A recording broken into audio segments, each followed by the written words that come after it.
Hello students, स्वागत है आपका एक बार फिर से विद्या स्टडी के चैनल पर। और चलिए आज की इस वीडियो में, चूंकि आपका त्रैमासिक जो एग्ज़ाम है होने वाला है उसका अनाउंसमेंट हो गया है, तो चूंकि अभी बच्चों का कोर्स नहीं हो पाया वहाँ तक, तो चलिए इस वीडियो में हम आज देखेंगे अध्याय 7 निर्देशांक ज्यामिति मीन्स कोऑर्डिनेट ज्योमेट्री, इसके महत्वपूर्ण क्वेश्चन। ठीक है स्टूडेंट, तो बने रहिए लास्ट तक। देखिए इसमें हमें क्या करना है, बस एक दो फार्मूला है, पूरा अध्याय खत्म। इसमें कहा जाता है जैसे कोई दो बिंदु दे दिए जाएंगे और बोल दिया जाएगा बताइए इनके बीच की दूरी कितनी है। ठीक है, या फिर इन दोनों के बीच कोई ऐसा बिंदु बताइए कि जो इनसे समान हो, दूरस्थ हो। ठीक है, तो इसके लिए कुछ नहीं करना स्टूडेंट, यहाँ पे मान लीजिए कि ए है तो ए के निर्देशांक अपने क्या हो जाएंगे एक्स वाई, और यानी देखिए इसके भी एक्स वाई मानेंगे तो इसके x1 y1 और इसके हो जाएंगे x2 y2। ठीक है स्टूडेंट, तो ये निर्देशांक हो जाएंगे इसके। और अगर अब इनके बीच कहा जाए कि इनके बीच की दूरी क्या होगी, तो इनके बीच की दूरी क्या होगी स्टूडेंट, यानी कि हमें निकालना है इनके बीच की दूरी, तो ए बी बराबर under root x2 minus x1 का होल स्क्वायर यानी संपूर्ण वर्ग, धन इसी तरह हो जाएगा y2 माइनस y1 का संपूर्ण वर्ग। ठीक है स्टूडेंट, तो ये क्या हो जाएगी, किन्हीं भी दो बिंदुओं के बीच की दूरी हम इस फॉर्मूले से निकाल सकते हैं। ठीक है, और यहाँ पे अगर कोई बिंदु बोल दिया जाए कि इन दो बिंदुओं के बीच कोई ऐसा तीसरा बिंदु बताइए जो समदूरस्थ हो। ठीक है, बहुत ही महत्वपूर्ण क्वेश्चन है जो इस अध्याय में अपन करने वाले हैं स्टूडेंट। मान के चलिए कोई बिंदु P है, तो यहाँ पे हमें समदूरस्थ बताना है, तो समदूरस्थ के लिए शर्त होती है, देखिए यहाँ से A से मान के चलिए हमने P ले लिया तो क्या हो जाएगा AP बराबर PB। ठीक है स्टूडेंट, इस तरीके से इसका वर्ग, ये इन बिंदुओं के बीच की दूरी इनसे निकाल लेंगे हम और ये क्या कहलाएंगे समदूरस्थ। तो आइए हम देखते हैं इस अध्याय की बहुत ही महत्वपूर्ण क्वेश्चन। चलिए के निम्नलिखित युग्मों के बीच की दूरियां ज्ञात कीजिए। मतलब कि हमें कोई भी दो बिंदु दे दिए जाएंगे जैसे कि 2 3 4 1। ठीक है, तो इनमें से हमें क्या निकालना है स्टूडेंट, इनके बीच की दूरी निकालनी है। इसके बहुत ही महत्वपूर्ण क्वेश्चन है ये, दूसरा और तीसरा चौथा तो बहुत ही महत्वपूर्ण है, यानी परीक्षा में, वार्षिक परीक्षा में आने की पूरी संभावना है। तो आइए पहले हम किन्हीं भी दो बिंदुओं के बीच की दूरी निकालते हैं, जैसे कि हमने क्वेश्चन नंबर फर्स्ट देखा है। तो देखिए विद्यार्थी, यहाँ पे क्वेश्चन लिखा हुआ है कि बिंदु 2 3 और 4 और A के बीच की दूरी ज्ञात कीजिए। तो अपन क्या करेंगे स्टूडेंट, यहाँ पे यानी कि अपन मान लेंगे ये दिया है, या फिर इसको मान लेंगे कि माना कि पहला आपका x1 हो जाएगा कितना स्टूडेंट 2, y1 हो जाएगा आपका कितना 3, और x2 हो जाएगा आपका, देखिए x2 मतलब दूसरा बिंदु, पहला x1 y1, दूसरा x2 हो जाएगा आपका 4 और y2 हो जाएगा आपका स्टूडेंट 1। तब क्या निकाल देनी हमें, इनके बीच की दूरी। ठीक है, मान लिया हमने कि ये a बराबर अपना a क्या है, कोई a बराबर 2 3 है, और दूसरा अपन ने क्या मान लिया कि b बराबर कितना है अपना 4 और 1 है। ठीक है, तब अपन ने दो बिंदुओं के बीच की दूरी निकालना है, तब अपन लगा देंगे सूत्र AB बराबर अंडर रूट क्या हो जाएगा स्टूडेंट आपका, अभी अपन ने देखा x2 माइनस x1 का whole square plus y2 minus y1 का होल स्क्वायर। ओके, तो यहाँ पे ये सूत्र हो जाएगा स्टूडेंट, चूंकि अपन मान निकाल चुके हैं इनके, यानी x2 कितना आया था हमारा ये रहा। चलिए हम रखते हैं इसमें, तो बराबर के नीचे बराबर अंडर रूट, और x2 देखिए तो x2 था हमारा 4 ऋण x1 मतलब कि 2, 4 ऋण 2 का संपूर्ण वर्ग, धन y2 है आपका 1 और y1 है आपका स्टूडेंट 3, तो 1 ऋण 3 का संपूर्ण वर्ग।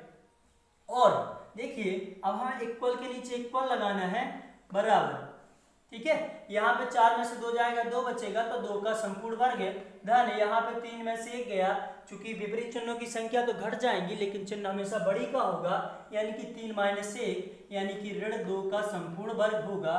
ठीक है स्टूडेंट, तो देखिए यहाँ पे हो जाएगा आपका 2 का वर्ग 4 और यहाँ पे भी 2 का वर्ग हो जाएगा, ऋण 2 का वर्ग कितना हो जाएगा 4, तो यहाँ पे टोटल हो जाएगा 4 और 4 8। ठीक है। अब हम क्या कर सकते हैं, 8 के गुणनखंड तोड़ सकते हैं, जो कि हम इसको लिख सकते हैं 2 गुणित 2 गुणित 2, और यहाँ से विद्यार्थी हम 1 2 की जोड़ी बना लेंगे, जैसा कि आपको पता है कि इस करड़ी में से एक जोड़ी से निकलता है। ठीक है, तो यहाँ से 2 बाहर और √2, यानी कि 2 मात्रक इसके बीच की दूरी आ जाएगी। इकाई वर्ग बोल सकते हैं अपन स्टूडेंट, इसको क्या बोल सकते हैं, इकाई वर्ग। चूंकि यहाँ पर निर्देशांक ज्यामिति में जो आंसर आता है उसको इकाई मात्रक बोलते हैं। तो ये इस तरीके से हम दो बिंदुओं के बीच की दूरी निकाल सकते हैं स्टूडेंट। ऐसा ही अगला क्वेश्चन है, देखिए मान के चलिए इसमें क्वेश्चन आता है, अच्छा निर्देशांक आपने पढ़ा रखा है ना, 9th में पढ़ा था ये, इसमें 4 अक्ष होते हैं, x, ये y, और ये x डैश, ये होता है y डैश आपका। ठीक है,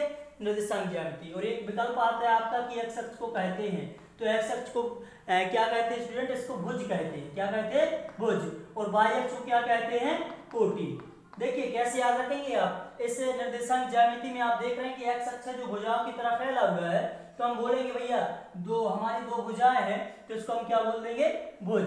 और ये ऊपर वाला है y, तो y को कोटि बोलेंगे। वैसे आप ट्रिक से याद रख सकते हैं कि आजकल की महिलाएं, मतलब कि जो बाई लोग होती हैं, उनके लिए सब लोग क्या करते हैं, कोटि कोटि प्रणाम करते हैं। यानी आजकल की बाई, तो बाई से क्या हो जाएगा, बाई को क्या कहते हैं आप स्टूडेंट, कोटि। तो चलिए ये बहुत ही महत्वपूर्ण क्वेश्चन था। इसी तरीके से देखिए एक और इम्पोर्टेंट चीज आपको बोला जा सकता है कि बताइए ये ABCD ये वर्ग के या आयत के क्या है, विकर्ण है। ठीक है, जैसे अगर आपसे बोल दे कि बताइए कि ABCD चारों वर्ग के, एक क्वेश्चन आता है, ये वर्ग के शीर्ष हैं, तो आप क्या करोगे स्टूडेंट, इनके बीच की दूरियां निकालोगे, AB, BC और DC और AD। अगर तीनों चारों बराबर आ गए, चारों बराबर, तो आप कह दोगे कि ये वर्ग के शीर्ष है। अभी क्वेश्चन आएगा, बताइए समद्विबाहु के हैं या समबाहु त्रिभुज के शीर्ष हैं। ठीक है स्टूडेंट, तो उसको अपन करते हैं। चलिए पहले इसको, ये हो गया था, नेक्स्ट देखते हैं। तो जैसा कि आप देख रहे हैं स्टूडेंट, बहुत ही महत्वपूर्ण क्वेश्चन है, इस बार बोर्ड परीक्षा और त्रैमासिक परीक्षा में आने वाला है कि x और y में एक संबंध ज्ञात कीजिए ताकि बिंदु x y बिंदु A मतलब 7 1 और 3 5 से समदूरस्थ हो। समदूरस्थ हो का मतलब होता है विद्यार्थी समान दूरी पर हो। तो चलिए हम इसको हल करते हैं। तो हमने हल मान लिया, माना कि बिंदु P, एक हमने एक और B के बीच में क्या कर लिया, हमने एक बिंदु P ले लिया स्टूडेंट, यानी कि बिंदु P मान लिया, जिसके निर्देशांक क्या मान लिया हमने, x y है, जो कि हमने मान लिया कि बिंदु P है जो कि A और B से समान दूरी पर है, मतलब कि इतना AP और BP बराबर है। ठीक है स्टूडेंट, तो माना कि बिंदु P जिसके निर्देशांक x y है तथा A और B से समदूरस्थ है। समदूरस्थ है तो क्या लग जाएगा स्टूडेंट, समदूरस्थ का सूत्र लग जाएगा AP बराबर BP, AP बराबर BP। तो AP यानी A और P के बीच की दूरी निकाल लेंगे हम स्टूडेंट। तो क्या हो जाएगा, जैसे हम दूरी निकालते थे AP के बीच, ठीक है, तो x2 माइनस x1, देखिए ये हो जाएगा आपका x1 y1, किसके लिए, और ये P x2 y2। ठीक है, समझ रहे हैं ना आप, ये दूसरा बिंदु है हमारा AP, यानी हमें P में से A को घटाना है। ट्रिक ये है कि P में से, पीछे वाले में से आगे वाले को घटा दीजिए। तो P के निर्देशांक क्या है, चलिए सूत्र लगा दीजिए, क्या हो जाएगा, x2 माइनस x1 का संपूर्ण वर्ग धन y2 माइनस y1 का संपूर्ण वर्ग बराबर, इसी तरह से P में से B को घटा देंगे, क्योंकि अपन ने क्या बोला, AP बराबर BP, तो P में से घटाएंगे, यहाँ पे भी x2 माइनस x1 ही होगा, x2 माइनस x1 का होल स्क्वायर संपूर्ण वर्ग धन y2 माइनस y1 का संपूर्ण वर्ग। विद्यार्थियों देखिए अब यहाँ पे वर्गमूल लगा है, यहाँ पे वर्गमूल लगा है, तो अपन एक काम करते हैं, दोनों पक्षों का कर देते हैं वर्ग, दोनों पक्षों का वर्ग करने पर और मान रख देते साथ साथ, वर्ग करेंगे तो देखिए यहाँ पे भी वर्ग होगा और इस साइड भी वर्ग होगा, तो वर्ग से वर्गमूल ये कट जाएगा आपका। ठीक है, यहाँ बचेगा x2 माइनस x1, तो x2 क्या है विद्यार्थी आपका, x2 है x माइनस x1 क्या है आपका 7, ध्यान दीजिए, का संपूर्ण वर्ग धन y2 माइनस y1, तो y2 क्या है आपका y माइनस y1 1 का संपूर्ण वर्ग बराबर, इसी तरह से इस साइड हो जाएगा x2 कितना है आपका, देखिए x2 मतलब p का मान, ठीक है, तो क्या माना जाएगा आपका x2 x माइनस x1 किसके लिए, bp के लिए, तो 3 का संपूर्ण वर्ग धन x2 कितना हो जाए, सॉरी y2 y2 हो जाएगा आपका विद्यार्थी y, और y1 हो जाएगा आपका 5। कहाँ देख रहे हैं आप? देखिए आपको इस बिंदु पे देखना है, क्योंकि यहाँ से हमने b से p के बीच की दूरी निकाल रहे हैं, bp, तो p में से b वाले व्यंजक घटाए जाएंगे। ठीक है, चलिए यहाँ पे लग जाएगी आपकी सरल समीकरण a ऋण b का संपूर्ण वर्ग दोनों का क्या होती थी, a ऋण b का संपूर्ण वर्ग बराबर a वर्ग धन का b वर्ग ऋण का 2ab।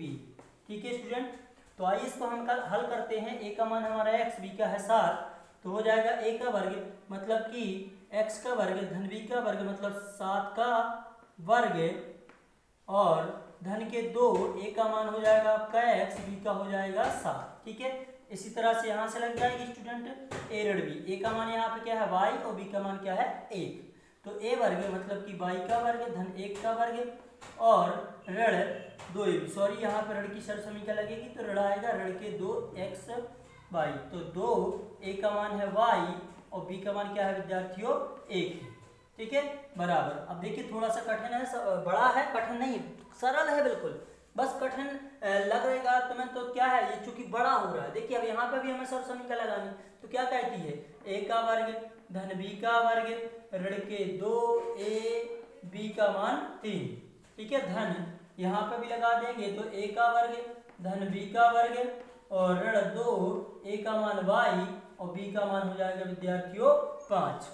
चलिए हल करते हैं, तो हो जाएगा आपका x वर्ग धन 7 का वर्ग 7 7 49 ऋण 7 दूनी 14x धन यहाँ पे y वर्ग और 1 का वर्ग 1 ही रहेगा, 2 एकम 2 ऋण के 2y। इस साइड आइए विद्यार्थियों, x का वर्ग और 3 का वर्ग हो जाएगा आपका 9, 3 दूनी 6 ऋण के 6x, और यहाँ पे चलेंगे तो y वर्ग और यहाँ पे 5 का वर्ग 25, और विद्यार्थी हो जाएगा आपका ऋण के 2 पंचे 10y। बहुत ही महत्वपूर्ण क्वेश्चन है। तो देखिए जो भी दोनों पक्षों में बराबर में दिख रहा है उसको आप काट लीजिए, बाकी का रह जाएगा। ठीक है स्टूडेंट, तो हमने देखा x वर्ग इधर है, x वर्ग इधर है, धन का है तो आप x वर्ग से x वर्ग काट सकते हैं। ठीक है, जोड़िए मत, न पक्षांतर कीजिए। अब देखिए y वर्ग इधर है, धन का y वर्ग इधर है, क्योंकि देखिए इसका पक्षांतर करेंगे तो ये माइनस का बनेगा, तो ये माइनस का, देखिए जैसे y वर्ग हम इधर लाएंगे तो इधर तो y वर्ग धन का है, ठीक है, इस साइड से लाएंगे तो ये ऋण का बनेगा, तो ये धन का ऋण का कट जाएगा, इसलिए अपन बराबर में जो भी चीज एक सी होती है उसको काट देते हैं, तो y वर्ग से y वर्ग भी कट जाएगा। अब बच रहा है x वाला, तो यहाँ पे है ऋण के 14x, आपके यहाँ से लाइए कितने 6x, तो ये हो जाएंगे धन के 6x, और विद्यार्थी यहाँ पर हैं आपके ऋण के 2y, क्या है 2y, और यहाँ पे हो जाएंगे 49 और 1 50। ठीक है, इस साइड जोड़ लीजिए। अच्छा y का पक्षांतर और कर लीजिए उस साइड से, तो y कितना था ऋण के 10y, तो इधर आके 10y धन के और बराबर y वाला खत्म हो गया ना टॉपिक, ये ठीक है, ओके। अब आ जाएगा आपका विद्यार्थी क्या, यहाँ पे 40 और 49 और 1 50 धन के 50, और इस साइड से लाइए क्या बच रहा था 25 और 9, 25 और 9 16, तो ऋण के 16 बराबर में 0। देखिए सब आ गए ना, बिल्कुल आ गए, ओके, कोई इशू नहीं। तो यहाँ पे 14x में से 6x जाएगा आपका, तो बचेगा कितना 8x, कितना बचेगा स्टूडेंट 8x, वो भी ऋण का, और 10y में से 2y जाएगा तो धन का 8y, और 50 में से 16 जाएगा तो 40, 40 में से 6 गया तो 44, कितना बचेगा स्टूडेंट 44। ठीक है ना, बिल्कुल बराबर क्या चल रहा है आपका 0। तो अब हम क्या कर देंगे स्टूडेंट इसमें, इसका हो जाएगा पक्षांतर। तो देखिए स्टूडेंट थोड़ी सी मिस्टेक हुई इसमें, देखिए यहाँ पर जो 25 थे और 9 थे, 25 और 9 को जोड़ेंगे तो यहाँ पर 16 नहीं होंगे स्टूडेंट, 25 और 9 हो जाएंगे आपके 25 यानी 5 30 और 4 34, कितने हो जाएंगे स्टूडेंट 34। तो जब हम 50 में से 34 घटाएंगे तो यहाँ पे कितना बच जाएगा आपका 16। इस 16 का कर दीजिए पक्षांतर और ऋण का कर दीजिए अंदर गुणा, तो यहाँ पे क्या हो जाएगा स्टूडेंट, जब आप गुणा करेंगे, दिख रहा है आपको कि नहीं दिख रहा है, देखिए चलिए मैं इधर बता देता हूँ। यहाँ पे हो जाएगा आपका ऋण का 8x था, तो अंदर गुणा करेंगे दोनों पक्षों में, यहाँ लिख दीजिए कि दोनों पक्षों में ऋण से गुणा करने पर। कैसे? ऋण से गुणा करने पर। थोड़ा सा बड़ा है सवाल लेकिन कठिन नहीं है स्टूडेंट, एक बार आप हल करके देख लीजिए। जब हम ऋण से गुणा करेंगे तो सारे चिन्ह पलट जाएंगे, यानी कि 8x धन के हो जाएंगे, ऋण के 8y और ऋण के 16, और ऋण के 16 का पक्षांतर कर देंगे तो धन के 16 हो जाएंगे स्टूडेंट। ठीक है, अब यहाँ से 8 को कॉमन ले लीजिए, 8 गया कॉमन, x ऋण y बराबर 16, तो x ऋण y बराबर 16 बटे हो जाएगा स्टूडेंट 8, 8 दूनी 16, तो x ऋण y बराबर 2। ये हमारे सवाल का हो जाएगा स्टूडेंट आंसर। यही जो बिंदु है P वाला बीच का है जो समदूरस्थ है वो x और y में संबंध हो जाएगा। चलिए स्टूडेंट, अगर वीडियो अच्छा लगा तो वीडियो को लाइक कर दीजिए। इसके नेक्स्ट वाली वीडियो में हम देखेंगे अगली प्रश्नावली के सवाल, मोस्ट इंपोर्टेंट। ठीक है, बाय बाय।